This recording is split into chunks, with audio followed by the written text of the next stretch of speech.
जय हिंद साथियों, मैं अपने इस वीडियो में आपका पुनः स्वागत करता हूं। दोस्तों, हम लोग बात कर रहे थे कोशिका के बारे में। तो कोशिका का हालांकि मैंने फर्स्ट पार्ट यूट्यूब में ऑलरेडी अपलोड कर रखा है। उसमें हमने कोशिका क्या चीज़ होता है इसके बारे में समझा है। कोशिका की खोज से संबंधित चीज़ों को समझा है।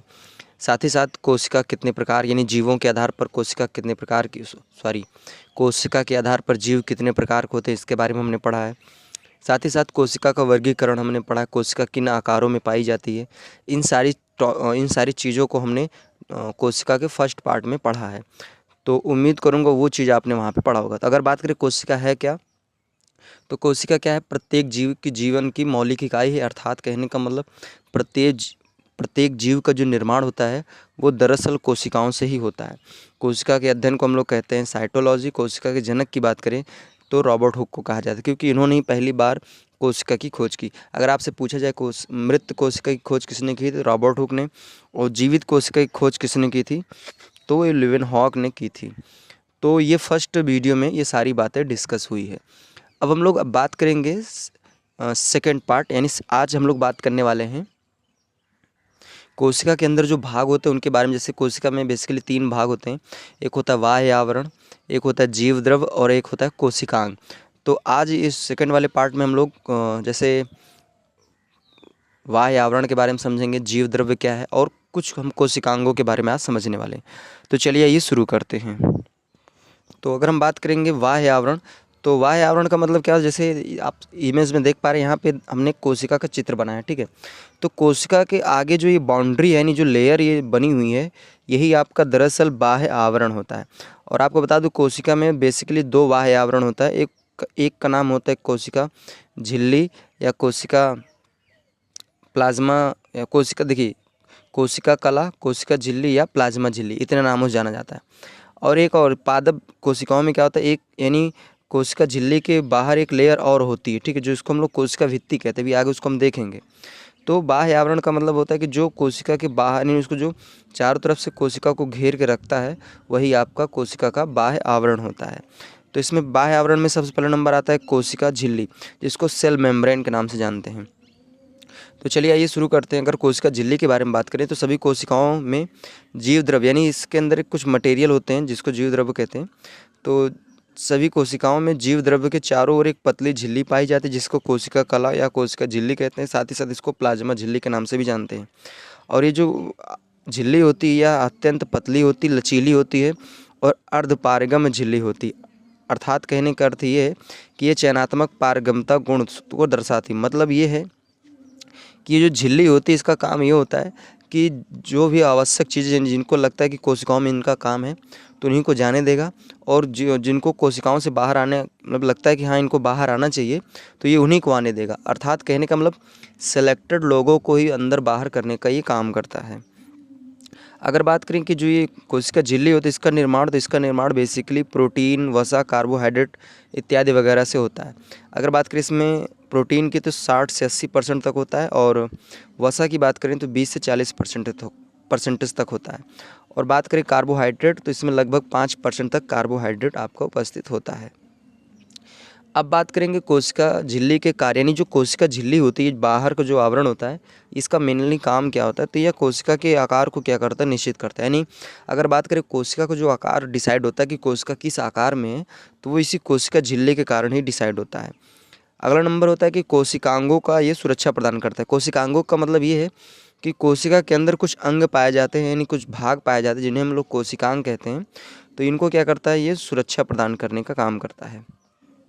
तीसरा इसका ये है कि चयनात्मक पारगम्यता होने के कारण यह चयनित या विशिष्ट कह सकते हैं आयनों को या पदार्थों को कोशिका के अंदर बाहर जाने देता है। मतलब जो भी मैंने बताया कि ये क्या करता है, सिलेक्टेड पदार्थों को ही अंदर बाहर करने का काम करते हैं। यानी जिनकी आवश्यकता होती है कि इनको अंदर जाना चाहिए, उन्हीं को अंदर जाने देगा, और जिनकी आवश्यकता है कि इनको बाहर आना चाहिए, तो उन्हीं को ये क्या करेगा? बाहर आने देता है। यानी सिलेक्टेड लोगों को एंट्री करता है और आउट करता है।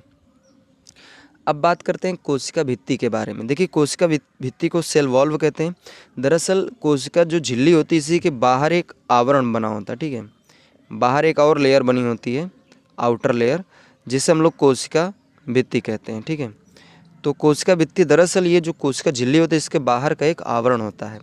और आपको बता दूं, जो कोशिका भित्ति होती है केवल पादप कोशिकाओं में देखने को मिलती है। यानी जंतु कोशिकाओं अर्थात हम लोग की कोशिकाओं में कोशिका भित्ति देखने को नहीं मिलता है। जो भी पादप कोशिकाएं होती हैं यानी पेड़ पौधों की जो कोशिकाएं होती हैं उनमें कोशिका भित्ति देखने को मिलता है। तो आइए इसके बारे में समझते हैं। यहाँ पे बात करेंगे तो पादप कोशिकाओं के चारों ओर दृढ़ व मृत सेलुलोज का बना एक आवरण होता है जिसे कोशिका भित्ति कहते हैं। यह अपेक्षाकृत एक सुरक्षात्मक परत होती है जो पादप कोशिका को दृढ़ आकार प्रदान करती है। आपको एक बात बता दूं, जैसे हम लोग की चमड़ी होती है यानी जो हम लोग के ये मांस होते हैं, अगर इनको हम दबाते देखते हैं दब जाता है ना, दबता है, ठीक है। लेकिन अभी पेड़ पौधों के अगर तने की बात करें, अगर आप उसको दबाते देखते हैं वो दबता नहीं है। दरअसल दबता इसलिए नहीं है क्योंकि हम लोग के कोशिकाओं में क्या होता है, कोशिका भित्ति नहीं होती, जिस वजह से वो टाइटपन नहीं रहता है। लेकिन पेड़ पौधों में क्या होता है, कोशिका के अंदर चारों तरफ कोशिका भित्ति हुई जो क्या करता है उसको टाइटपन देती है। यही कारण होता है कि पेड़ वगैरह को बाहर से दबाने से वो दबते नहीं हैं, जबकि हमारे लोग के शरीर को दबाने से दब जाते हैं। तो यहाँ पे नोट पॉइंट मैंने लिखा है, इसीलिए लिखा है कि इसी कारण क्या होता है, पादप के जो तने होते हैं वो कठोर होते हैं। कठोर होने का अर्थ उसको दबाने से वो दबते नहीं हैं, ठीक है। तो ये कोशिका भित्ति के कारण ही होता है। अब बात करेंगे कोशिका भित्ति के कार्य। तो कोशिका भित्ति का काम होता है कि कोशिकांगों को सूखने से बचाता है, यानी कोशिका के अंदर जो अंग है उनको सूखने से बचाता है, और कोशिकाओं के अंदर रोगाणु यानी जो रोग होते हैं पेड़ पौधों में उनको जाने से क्या करता है, ये रोकने का काम करता है। अब बात करेंगे जीव द्रव्य। जीव द्रव्य दरअसल इसको प्रोटोप्लाज्म कहते हैं। जीव द्रव्य होता क्या है, जो एक कोशिका झिल्ली होती है इसके अंदर क्या होता है, कुछ लिक्विड टाइप का पार्ट पाया जाता है, लिक्विड पाया जाता है यानी द्रव के रूप में पाया जाता है, जिसे कोशिका द्रव्य कहते हैं। तो आइए बात करेंगे कोशिका द्रव्य है क्या, जीव द्रव्य। तो इसमें कह सकते हैं सभी कोशिकाओं में एक अर्ध तरल जेलीनुमा द्रव्य होता पदार्थ पाया जाता है जिसे हम लोग क्या कहते हैं, जीव द्रव्य कहते हैं। जीव द्रव्य को सर्वप्रथम कार्टी नामक साइंटिस्ट ने देखा था, परंतु जीव द्रव्य की खोज का जो श्रेय जाता है वो डुजार्डिन को जाता है। यानी माना, देखिए इन्होंने क्या किया, जो कार्टी नामक थे इन्होंने सिर्फ देखा था लेकिन उसके बारे में डिटेल बता नहीं पाए थे कि व्हाट इज़ दिस। लेकिन जो डुजार्डिन थे इन्होंने इसके बारे में काफ़ी अच्छी कुछ चीज़ें को बारे में बताया। लेकिन कोशिका को सर्वप्रथम कार्टी ने देखा था, लेकिन कोशिका नहीं, जीव द्रव्य को सर्वप्रथम कार्टी ने देखा था, परंतु जीव द्रव्य की खोज का जो श्रेय है वो डुजार्डिन को जाता है, जिन्होंने इसका नाम सारकोड दिया था। बाद में पुरकिंजे नामक वैज्ञानिक ने 1837 में इस सारकोड का नाम जीव द्रव्य रख दिया था। अब बात करेंगे जीव द्रव्य के प्रकार। तो जीव द्रव्य बेसिकली दो प्रकार के होते हैं, एक होता है कोशिका द्रव्य जिसको साइटोप्लाज्म कहते हैं, और अगला होता है केंद्रक द्रव्य जिसको न्यूक्लियोप्लाज्म कहते हैं। थोड़ा सा इसके बारे में डिटेल हम समझ लेते हैं। यहाँ पे चित्र में देखिए, ये आपका कोशिका का ये बाहरी आवरण होता है यानी कोशिका झिल्ली है, और ये जो आपका है ये केंद्रक है यानी कोशिका का केंद्र, सेंटर पॉइंट है। बाकी जो यहाँ चीज़ें मैंने बना रखी है कोशिकांग यानी कोशिका के अंदर पाए जाने वाले अंग हैं, जैसे लवक है, राइबोसोम, लाइसोसोम, माइटोकॉन्ड्रिया है, ये सब हैं, ठीक है। अब यहाँ पे क्या होता है, जो केंद्रक होता है और जो झिल्ली होती है कोशिका झिल्ली, इसके अंदर कुछ क्या होते हैं, द्रव्य पाए जाते हैं जिसको हम लोग कहते हैं कोशिका द्रव्य, ठीक है। और इस कोशिका के केंद्रक के अंदर कुछ द्रव्य पाए जाते हैं जिसे हम लोग कहते हैं केंद्रक द्रव्य। तो सीधा सीधा ऐसे कह सकते हैं कि कोशिका झिल्ली और केंद्रक के बीच जो द्रव्य पाए जाते हैं इन्हें कोशिका द्रव्य कहते हैं, और केंद्रक के अंदर जो द्रव्य पाए जाते हैं उन्हें हम लोग केंद्रक द्रव्य कहते हैं। तो आइए इसको यहाँ डिटेल में समझ लेते हैं। हालांकि यहाँ पे हमने अच्छे से थोड़ा और लिख दिया है। इसमें लिखा है कि कोशिका में भरा हुआ सारा जीव द्रव्य जिसमें सभी कोशिकांग उपस्थित होते हैं वे और रासायनिक और भौतिक क्रियाएं संपन्न होते हैं, उन्हें क्या कहते हैं, जीव द्रव्य कहते हैं। जीव द्रव्य नहीं, कोशिका द्रव्य कहते हैं, कोशिका द्रव्य। अब बात करेंगे अगर केंद्रक द्रव्य की, तो इसमें कह सकते हैं केंद्रक में उपस्थित जीव द्रव्य को जिसमें गुणसूत्र व केंद्रिका उपस्थित होते हैं उन्हें हम लोग केंद्रक द्रव्य कहते हैं। यानी केंद्रक के अंदर, जैसे केंद्रक के अंदर की बात करें तो केंद्रक में आपके गुणसूत्र होते हैं, केंद्रिका वगैरह होते हैं, गुणसूत्र में आपके DNA वगैरह होते हैं, उसमें जीन वगैरह होता है, तो ये सभी केंद्रक कोशिका के केंद्रक में पाया जाता है। अब हम बात करेंगे जो जीव द्रव्य होता है इसके काम क्या होते हैं। तो जीव द्रव्य का काम ये होता है कि कोशिकांगों के अंदर जो कोशिका के अंग होते हैं उनके बीच क्या करता है, पदार्थों का ये आदान प्रदान करने का काम करता है। साथ ही साथ जो जैव अणु होते हैं उनका ये संग्रहण करता है। जैव अणु का मतलब जैसे अमीनो अम्ल अर्थात प्रोटीन, ग्लूकोज, विटामिन, आयरन इत्यादि का ये क्या करता है, भंडारण करने का कार्य करता है। अगला नंबर बात, भंडारण का मतलब यहाँ पे संग्रहण अर्थ मतलब एकत्रित करने का काम करता है। अब बात करेंगे कोशिकांग, जिसको हम लोग सेल ऑर्गेनल कहते हैं, ठीक है। तो कोशिकांग का मतलब ये होता है कि कोशिका के अंदर कुछ विशेष अंग होते हैं जिन्हें हम लोग कोशिकांग के नाम से जानते हैं। तो आज हम लोग कोशिकांग में एक ही कोशिकांग की बात करेंगे जिसका नाम है केंद्रक, और ये बहुत ही इंपॉर्टेंट है। और यहाँ से आपके कोई भी कॉम्पिटिटिव एग्जाम हो, अगर कोशिका से प्रश्न पूछा जाता है तो लगभग 90% चांस रहता है कि केंद्रक से ही प्रश्न पूछा जाएगा आपका। तो कोशिकांग की बात करेंगे तो कोशिका के अंदर कुछ बहुत सारे अंग पाए जाते हैं, जो इन्हें हम लोग क्या कहते हैं, कोशिकांग कहते हैं। अब बात करेंगे कोशिकांग में पहला नंबर पे आता है केंद्रक। केंद्रक क्या है, अभी मैंने इमेज में बताया था आपको। जैसे सपोज दैट ये आपका कोशिका होता है, कोशिका के यहाँ पे बीच में एक भाग होता है जिसको हम लोग केंद्रक कहते हैं। तो यही केंद्रक की बात है। इस केंद्रक जो होता है, दरअसल केंद्रक को ही हम लोग कोशिका का ब्रेन कहते हैं, दिमाग भी कहते हैं। तो ये प्रश्न पूछा जाता है कि कोशिका का ब्रेन या कह सकते हैं दिमाग किसे कहते हैं, तो वो केंद्रक को कहते हैं। तो चलिए आइए शुरू करते हैं केंद्रक के बारे में। केंद्रक को न्यूक्लियस कहते हैं अंग्रेजी में।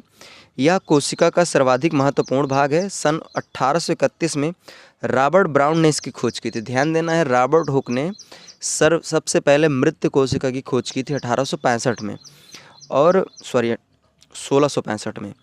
लेकिन रॉबर्ट ब्राउन ने क्या किया, देखिए रॉबर्ट हुक अलग है, रॉबर्ट ब्राउन अलग है। ध्यान देना, रॉबर्ट हुक ने 1665 में मृत कोशिका की खोज की थी। 1831 में रॉबर्ट ब्राउन ने क्या किया था, कोशिका के अंदर केंद्रक होता है उसकी खोज की थी। प्रायः एक कोशिका की बात करें तो एक कोशिका में एक ही केंद्रक पाया जाता है। कोशिका को आयोडीन, सैफरिन तथा मिथाइलिन ब्लू से अभिरंजित यानी उसको कलर करके सूक्ष्मदर्शी द्वारा केंद्रक को स्पष्ट रूप से आप क्या कर सकते हैं, देख सकते हैं।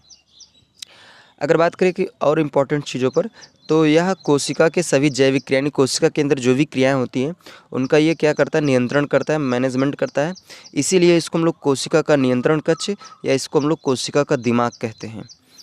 अब यहाँ पे एक नोट पॉइंट मैंने लिखा है कि केंद्रक में ही गुणसूत्र पाया जाता है जो कोशिका का विभाजन के समय दिखाई देता है। यानी कोशिका के अंदर गुणसूत्र, आपने सुना होगा गुणसूत्र, हम लोग में जो गुणसूत्र होते हैं वो 46 गुणसूत्र होते हैं। जोड़ी में बात करें तो 23 जोड़ी गुणसूत्र होते हैं।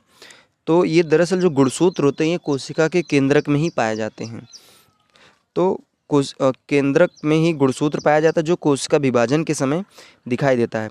गुणसूत्र में बेसिकली 2 घटक, यानी गुणसूत्र में 2 घटक होते हैं, 2 चीज़ों से बना होता है। इसमें डीएनए और प्रोटीन होता है। अगर बात करें डीएनए, तो डीएनए की सबसे छोटी इकाई जो होती है जीन होती है, जो अनुवांशिक सूचनाओं का वाहक होती है। यानी कहने का हम लोग अनुवांशिक सूचनाओं का मतलब ये है कि जैसे मान लीजिए माता पिता की बात करें तो माता पिता किस तरीके से हैं, उनकी शक्ल क्या है, उनकी हाइट क्या है, वो सारी चीज़ें उस जीन में पता होती है। जब नए बच्चे का निर्माण होता है तो वो सारी चीज़ें उसमें क्या होती है, ट्रांसफ़र हो जाती है। आपने देखा होगा जैसे कुछ बच्चे क्या लगभग बच्चे पैदा ही होते हैं तो उसमें क्या होता है कि देखा जाता है ज़्यादातर कि उनका जो गुण होता है, व्यवहार होता है, शक्ल सूरत होती है, रंग रूप होता है, वो उनके माता पिता से मैच करता रहता है। तो दरअसल ऐसा इसलिए होता है क्योंकि जो उनके माता पिता का जो जीन होता है वो क्या करता है, अनुवांशिक सूचनाओं को ला के उस बच्चे में ट्रांसफ़र करता है, जिस वजह से वो सारे गुण उस बच्चे में देखने को मिलते हैं। तो जीन क्या करता है, अनुवांशिक सूचनाओं का वाहक होता है। अब बात करेंगे केंद्रक के कार्य क्या है, तो यह अनुवांशिक गुणों का नियंत्रण करता है, यह कोशिका विभाजन का नियंत्रण करता है, यह जैविक क्रियाओं का नियंत्रण करता है, और इसमें प्रोटीन निर्माण संबंधी सभी कूट सूचनाएं यानी कोड की सूचनाएं इसमें निहित होती हैं। अब यहाँ पे हम बात करेंगे कि जो केंद्रक होता है, केंद्रक के आधार पर कोशिकाएं 2 प्रकार की होती हैं। ठीक है, केंद्रक के आधार पर कोशिकाएं 2 प्रकार की होती हैं। एक होता है प्रोकैरियोटिक कोशिका और एक होता है यूकैरियोटिक कोशिका। देखिए प्रोकैरियोटिक कोशिका किसे कहते हैं, वे कोशिका जिनका जो केंद्रक होता है वो अल्प विकसित होता है, यानी उनका केंद्रक जो है वो अच्छी तरीके से विकास उसका नहीं हुआ होता है, तो उसे हम लोग प्रोकैरियोटिक कोशिका कहते हैं। इसमें एग्जाम्पल की बात करें तो जीवाणु है और प्रकाश संश्लेषी बैक्टीरिया वगैरह जो हैं ये प्रोकैरियोटिक कोशिका के अंतर्गत आते हैं, और इनका जो केंद्रक होता है वो पूर्ण रूप से विकसित नहीं होता है। लेकिन अगर हम बात करें यूकैरियोटिक कोशिका, तो वे कोशिका जिनका केंद्रक क्या होता है अच्छी तरीके से विकसित हुआ रहता है, उन्हें हम लोग यूकैरियोटिक कोशिका के नाम से जानते हैं। इसमें बात करें तो सभी जंतु और सभी पादप इसमें आपके आते हैं। तो उम्मीद करूँगा हमारी यहाँ तक बातें आपको अच्छी तरीके से समझ में आई होगी। अभी तो मैं सोचा था कि इसको 2 ही पार्ट में कंप्लीट करूँगा, लेकिन वीडियो ज़्यादा बड़ा हो जाता है, इसलिए आप लोग को भी देखने में समस्या होती है। तो इसका एक पार्ट अभी और आएगा जिसमें हम लोग अभी और चीज़ें जैसे माइटोकॉन्ड्रिया है, लाइसोसोम है, राइबोसोम है, ठीक है। अभी बहुत से ऐसे टॉपिक बचे हैं जो भी क्लियर करने हैं, तो उसको हम कोशिश करेंगे थर्ड पार्ट में पूरा कंप्लीट ही कर देंगे। तो उम्मीद करूँगा हमारी बातें यहाँ तक आपको अच्छी तरीके से समझ में आई होगी। अब हमें दीजिए इजाज़त, इसी तरह मिलेंगे हम लोग अगली वीडियो में। तब तक के लिए जय हिंद, वंदे मातरम।